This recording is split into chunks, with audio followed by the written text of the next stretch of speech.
ভারত সফরের প্রথম পর্বে কলকাতার চরম বিশৃঙ্খলার পর এবার হায়দ্রাবাদে বিপরীত চিত্র দেখা গেল মেসিকে ঘিরে। রাজীব গান্ধী আন্তর্জাতিক স্টেডিয়ামের দারুণ আয়োজনে মুগ্ধ মেসি ডিপলরা দর্শকদের আনন্দ ভাসিয়েছেন আর্জেন্টাইন ফুটবল জাদুকর। অনুষ্ঠানে যোগ দেন কংগ্রেস নেতা রাহুল গান্ধীও। এরপর মেসির গন্তব্য মুম্বাই ও দিল্লি। শনিবার 13 ডিসেম্বর সন্ধ্যায় হায়দ্রাবাদে পৌঁছান আর্জেন্টাইন কিংবদন্তি। কলকাতার ঘটনার ঠিক বিপরীত চিত্র ধরা পড়ে হায়দ্রাবাদে, যেখানে মেসির উপস্থিতি রূপ নেয় অন্যরকম এক প্রশান্তির বিনোদনে। হায়দ্রাবাদের স্টেডিয়ামের সংক্ষিপ্ত উপস্থিতিতেই দর্শকদের মুগ্ধ করেছেন লিও। বাঁপাইয়ের নিকুট শটে একের পর এক বল গ্যালারিতে পাঠিয়ে উল্লাসে মাতান আর্জেন্টাইন তারকা। দর্শকদের উদ্দেশ্যে হাত নেড়ে শুভেচ্ছা জানান তিনি। মূলত গোট ইন্ডিয়া ট্যুরের অংশ হিসাবে ইন্টার মায়ামির সতীর্থ লুইস সুয়ারেস ও রদ্রিগো ডিপলকে নিয়ে স্টেডিয়ামে পৌঁছান মেসি। সে সময় সেখানে চলছিল একটি প্রদর্শনী ম্যাচ, যেখানে তেলেঙ্গানা মুখ্যমন্ত্রী রেবান রেড্ডিও কিছুক্ষণ খেলেন।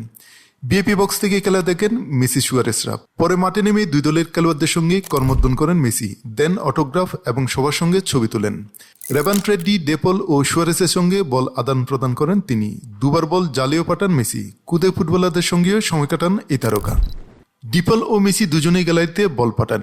ম্যাচ শেষে জয়ী দলের হাতে ট্রফি তুলে দেন মেসি। সংক্ষিপ্ত বক্তব্যে মেসি উপস্থিত সবাইকে ধন্যবাদ জানান। বলেন হায়দ্রাবাদে থাকতে পেরে তিনি ভীষণ আনন্দিত।